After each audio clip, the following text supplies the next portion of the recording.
Hello दोस्तों, मैं आपका होस्ट प्रतीक आ गया हूँ हॉरर स्टोरी का एक और एपिसोड लेकर। उससे पहले दोस्तों, आपसे मेरी एक गुजारिश रहेगी। वीडियो बनाने में बहुत ही मेहनत लगती है और आप लोगों का एक सब्सक्राइब मुझे मोटिवेट करेगा मेहनत करने के लिए और आप लोगों को एंटरटेन करने के लिए।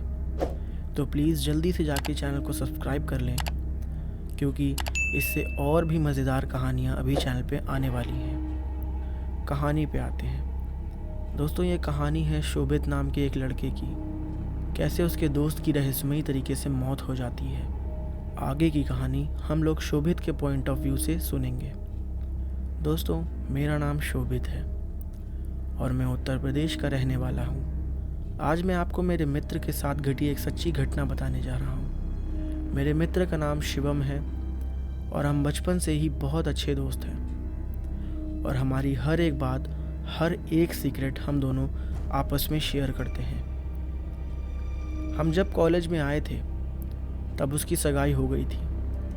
वो अपनी मंगेतर से, जिसका नाम रेशमा था, उससे बहुत ही ज़्यादा प्यार करता था और वो दोनों रात भर मोबाइल पर बात करते थे। एक दिन की बात है, उसने मुझे बताया कि वो उसकी मंगेतर से रात को बात कर रहा था। शिवम ने उसकी मंगेतर को मिलने के लिए बोला था, तो उसकी मंगेतर बदली हुई आवाज़ में बोली, "तू ज़्यादा मत बोल, वरना तेरे को वहीं दफन कर दूंगी।" शिवम एक बार तो ये सुनकर चौंक गया और उसने फिर सोचा कि हो सकता हो वो मजाक कर रही है। फिर शिवम ने भी उसको मजाक में बोला, "क्या कर लेगी तू मेरा, देखते हैं।"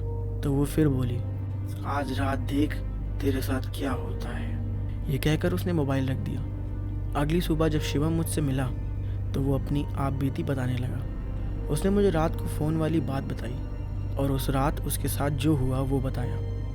उसने बताया कि रात को 2-3 बजे के आसपास अचानक उसकी नींद खुली और उसके सामने एक लाल आंखों वाली और सफ़ेद साड़ी पहने एक औरत बैठी हुई थी, उसे घूर रही थी। वो बोली कि ले, मैं आ गई, अब देख तेरे साथ क्या होता है। उसने शिवम के गले को पकड़ लिया, जिसकी वजह से शिवम को सांस नहीं आ रही थी। शिवम ने उसी वक्त भगवान का नाम लेते हुए मंत्र पढ़ना शुरू कर दिया और वो उसके सामने से गायब हो गई। मुझे उसकी बात सुनकर बड़ा अचंभा हुआ कि ऐसे कैसे हो सकता है। उसके अगले दिन शिवम ने फिर अपनी मंगेतर से मोबाइल पर बात करी और बोला, "कल रात तुम मुझे क्या ना शना बोल रही थी।" उसकी मंगेतर ने कहा, "ऐसा कैसे हो सकता है, जबकि कल रात तो मैंने फ़ोन ही नहीं किया था।" ये सुनकर शिवम के रोंगटे खड़े हो गए और उसने तुरंत फ़ोन काट दिया। उसी वक्त शिवम ने मुझे फ़ोन किया कि उसकी मंगेतर की तबीयत ख़राब है और कल उसे घर पर चलना है। अगले दिन हम दोनों तैयार होकर शिवम की मंगेतर के घर गए। वहाँ हमने दरवाज़ा खटखटाया तो उसकी मंगेतर सामने खड़ी थी और बदली हुई औरत की आवाज़ में बोली, "तो फिर आ गया? तूने अगर अंदर कदम भी रखा तो यहीं पर तुझे मार दूंगी।" शिवम बोला कि ये क्या बोल रही है तू।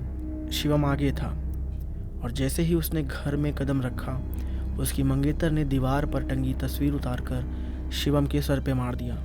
उसके सर से खून बहने लगा। शिवम के ससुर और सालों ने उसकी मंगेतर को पकड़कर बिठाया। फिर उसके सालों ने शिवम के सर पर पट्टी बांधी।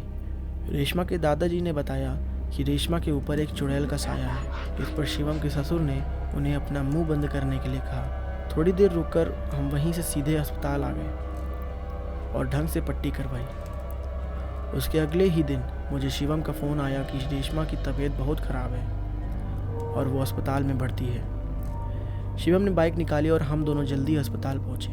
वहाँ पर पहुँचते ही हमने डॉक्टर से रेशमा की हालत पूछी तो डॉक्टर ने बताया कि उसकी हालत बहुत नाजुक है, कोई असली बीमारी पता नहीं चल पा रही है और उसके घर वालों से डॉक्टर ने रेशमा को घर ले जाने के लिए कहा। सभी हैरान थे कि ऐसी क्या बीमारी है जिसका इलाज डॉक्टर के पास भी नहीं है। फिर उससे घर वाले रेशमा को घर ले आए।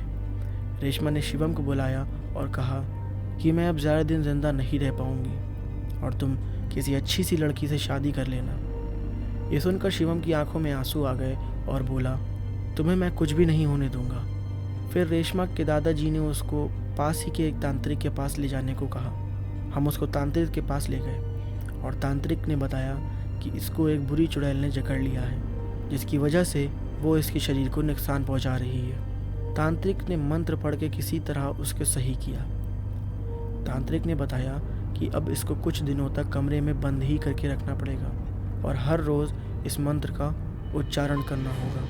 तांत्रिक ने बताया कि अब इसको कुछ दिनों तक कमरे में ही बंद करके रखना होगा और रोज़ इस मंत्र को पढ़ना होगा। और तांत्रिक ने यह भी बताया कि मंत्र वही पढ़ेगा जिसे ये लड़की सबसे ज़्यादा चाहती है। शिवम ने कहा कि मंत्र मैं पढ़ूंगा, मैं रेशमा के लिए कुछ भी करूंगा।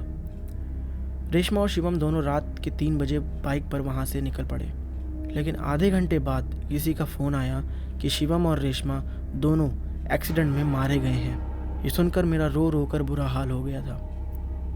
मेरा सबसे करीबी दोस्त अब इस दुनिया में नहीं रहा, लेकिन वो फ़ोन किसका आया था वो किसी को भी नहीं पता और वो अभी भी एक रहस्य बना हुआ है।